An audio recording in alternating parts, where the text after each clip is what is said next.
Hello po mga kababayan, kamusta po kayong lahat? And once again, welcome po sa Simply Talkies Vlog. Tayo po ay magbibigay ng maiksing komento, opinion at reaksyon sa mga mainit na usaping politika sa ating bansa. Shoutout po sa lahat ng ating channel subscribers, followers, nagla-like at nagsishare ng ating mga videos, sa mga OFWs, men and women in uniform, frontliners and mga guro. Special shout out po sa inyo, and may God bless us all. May God protect the Marcos administration from the forces of evils, the like of Dutertes, their minions, and the anti-Marcoses. Pag-usapan natin mga kababayan, yung siyempre parang daily media interview po ng ating magaling na USEC ng PCO na si Attorney Claire Castro, na isa rin pong katulad natin na vlogger influencer.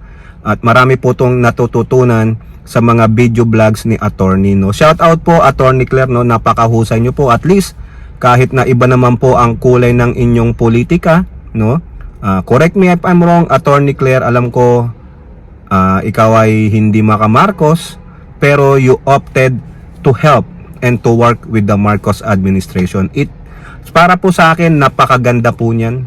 Wala pong kulay ng politika ang ginawa ni Attorney Claire, but to serve, no, hindi lang po ang gobyernong Marcos, para po sa sambayan ng Pilipino, lalong-lalo na po sa pagdidibang ng mga fake news, no. Ayan po ang isa sa mga naging target na ngayon ng mga kampo ng mga Duterte, na kung saan nilalabanan po ni USEC Castro ang mga fake news na pinakakalat ng mga kampo, mga garapata ng mga Duterte, no. Nagkalat po sila, so galit na galit po sila diyan kay Attorney. But Attorney, kami po ay nasa likuran ninyo, naniniwala po ako sa akin po personal na opinion, mahusay po siya, lalo na sa mga vlogs niya po, no. Natututo tayo, minsan ginagamit din ng mga ibang kapwa vloggers natin yung kanyang mga video, kanyang mga reaction and opinion. So keep doing what you're doing. God bless po USEC Attorney Claire Castro. So nasa likod mo po kami, so suportahan ka namin, no, whether hindi man tayong magkakulay ng politika, but we strive to work together for the betterment of our country and our fellow Filipinos. So good luck po, no. So kasi po si Attorney o si USEC Attorney Claire Castro ay sinupalpal po ng katotohanan ang isang garapatang si Iyaking Bongo, yung dakilang alalay ng ating presidenteng Chekwa, no. At mind you mga kababayan, itong si Senator Bongo nakakapangloko pa. Biruin nyo, number 2 po siya, number 2, number 3, minsan nagna-number 1 sa mga surveys. It is a mind conditioning. Tandaan nyo mga kababayan, iyang si Bongo paepal lang yan, no. Superficial po ang ginagawang pagtulong niyan, no, para lang maging visible siya. Ilang batas ba ang naipasa niya? Iisa lang yata, yung pagdadagdag ng mga malasakit centers. Given na po yung malasakit centers At the same time, hindi niya po pera ang pinupondo diyan. Ini-epal niya lang po yan para credit sa kanya na may ginawa siya, pero wala po, no. Hindi nga po siya makapagbalangkas sa plenaryo ng ang dami niyang pinapasang bills, pero wala po Iisa lang ang pagkakaalam ko. Kung puntahan niyo yung Senate of the Philippines, Bongo, makikita nyo doon, iisa lang, malasakit center, nagpadagdag lang ng 79 centers. Pero nag-i-exist na po ang malasakit center sa mga hospital at sa sa DSWD. Di po ba? O now, at the same time, ito namang si Senatora Amy Marcos, nako, Senatora Amy, I don't know what are you really thinking, no? Dahil mayroon po siyang sinabi mga kababayan at may gusto siyang gawin in defense of her Tatay Digong. Really, itong Senadora Amy, I am lost. Probably I am lost at translation, mga kababayan. I don't really know what's going on her mind, what's really pushing her to really be on the side of the Dutertes. Niwala nga po siyang masabi tungkol sa mga biktima ng extrajudicial killing ng peking drug war ni Digong. But in this in the misery of Rodrigo Duterte, she opted to side with them. So therefore, you are siding with the evil doers. Even though na binabalahura ka na, di po ba? So unahin natin mga kababayan, no? Yung pong sinabi ni Yusek Attorney Claire Castro nung siya po ay natanong tungkol sa sinasabi daw di umano ni Senator Bongbong Chekwa na hindi daw po binibigyan ng magandang medical attention ang Tatay Digong niya, awang-awa daw po siya, no? Dahil pati yata ang gobyerno gusto ni Bongo na i-monitor ang kalusugan ng Pangulo. Bongo, pwede mong gawin yan pag si Digong na amo mong aso ay nandyan sa Pilipinas. Kasi kayo, mga lawbreaker kayo eh. You know why you are lawbreaker? Because you think you are the law. The only law that you will follow is the one you created. At ano lang ang convenient para sa'yo. Magagawa nyo po yan. Yung gusto nyo nasa kulungan siya daily. Baka nga wala sa kulungan, sa behind bars nasa loob ng isang magarang apartment. Yan, kompleto. May kama, may exercise, may TV, ano pa, may refrigerator, di aircon. Di po ba ganun Pwede nyong gawin sa bansang Pilipinas. However, sabi ni attorney, no, nasa ICC na po. Ang may jurisdiction na kay Digong ay ang ICC. So therefore, sino ang magpro-provide ng mga sinasabi ni Senator Bongo na Chekwa? Di ang ICC. Ang sabi nga po ni Yusek Castro is, yun po ang kanyang opinion. Opinion mo lang pala, Bongo Ha? Siguro hindi ka nanonood ng balita kasi ayaw mong panoorin ang katotohanan. Ayaw mong tanggapin ang katotohanan na mali ang sinasabi mo sa sambayan ng Pilipino o sa mga garapata ni Digong. Sinabi po sa balita, even yung ating embahada sa Netherlands, tinignan po ng mga doktor ang demonyo ninyong dating presidenteng si Digong. Nasa mabuti siyang kalagayan. Mga magagaling na doktor doon sa ICC ang tumitingin sa kanya. Hindi naman nagreklamo si Digong na inaabi nila ako dito. Hindi nila ako binigyan ng diaper. Hindi nila ako binigyan ng tsinelas. Wala man lang akong pagkain. Ano ang sabi nung anak niyang vice presidente ninyong pusit? Okay naman po siya. Yun. Buti sana kung hindi maganda ang kalagayan ni Digong dun sa ICC, sasabihin niya sa anak niya para lalo silang kaawaan, lalo siyang maging biktima ng pagmamalabis ng ICC at ng pamalang Marcos. Hindi po nabalita po Di ba kahit na anong news media dyan, sinabi ni Sara Duterte pusit na okay naman po siya, okay naman ang kalagayan niya, ang namimiss niya lang po ay ang pagkain Pinoy. Therefore, wala yan. Diba? Better yet, kausapin nyo yung nasa Gali. Yung kitchen ng ICC. Pwede po bang magdala kami ng Pinoy foods dito, yung tulad sa Mindanao, kung ano man ang delicacy namin? Ganon. Kung papayagan kayo, why not? Pero ikaw, Bongo, are you there? Nandun ka ba? Nung dinala sa ICC si Digong at nandun ka nung tinitignan ng mga doktor ng ICC si Digong, wala, nasaan ka? Nasa Pilipinas, nagngangaw-ngaw ka. Yung pang nababalita mong balita ay mga fake news. Dahil lang sinabi ni Medel Dian, di ko makita si Pangulong Duterte, nasaan na siya. Naniwala ka naman na inaapi ang iyong amo, yung aso mo, kasi garapata ka. Diba? Ano sabi ni Attorney Claire? Opinion niya lang po yun. Dahil tama, wala ka naman dun. Have you witnessed? Have you seen it with your two eyes? What they are doing with your amo? Wala So therefore, you are spreading false information. You are spreading a lie. Liar kang, Chekwa ka Diba? Wala kang ebidensya. Wala kang patunay. Wala kang physical evidence na si Digong ay hindi tinignan ng mga doktor dun sa ICC. Tapos lumabas yung balita na sinabi ni Sara Duterte after talking to her dad that her dad is okay. He only misses Filipino food. Bongo, anong inangak-ngak mo? Nangangawa si Tatay Digong. Ang mga sambayan ng Pilipino. Naawa. Really? Naaawa ka naman pala. Bakit hindi ka sumunod sa ICC? Bakit hindi ka pumunta doon? 'Di ba? Dakilang butler ka niya, dakilang tagahimod ka ng brown starfish niya. Bakit ka na sa Pilipinas? Takot ka rin ano kasi baka damputin ka din.